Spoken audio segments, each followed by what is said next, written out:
I'm curious about this one, too. This is you, Mary Kay, and Dan on the Orange and Brown Talk podcast. Confidence ratings. How you feel about Deshaun Watson, Kevin Stefanski, and the defense? Yeah, I think I gave all of my confidence ratings. Nothing was lower than a 6. I think I averaged them out after the fact in total for the team. I was at like an 8.75. So Deshaun Watson, I think I gave a 6 to. I want to see him come back from this shoulder surgery. That is the big unknown. We know there aren't really NFL players who have suffered this injury.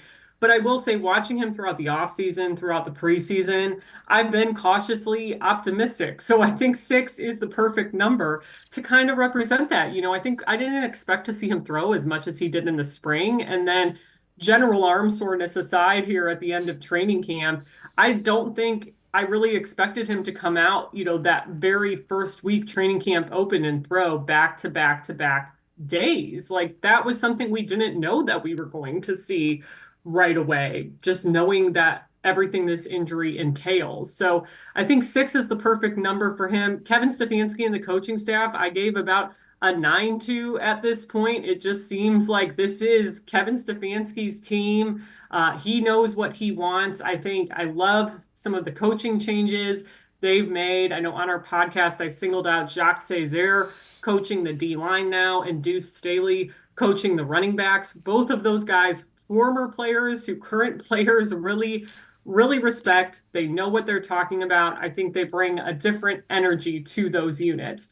The defense, I gave a 9 as well. I stopped short of giving them a 10 if we were rating out of 1 through 10 on all of these, just because I think, number one, you have to repeat your success from last year.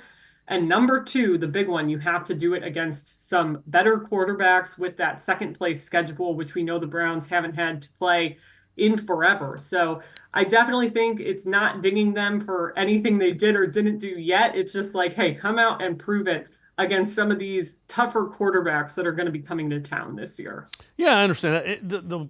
The Kevin Stefanski thing, I think he's done a great job there. We get fans, and I'm sure you hear him too. Man, I don't know what they want from the guy.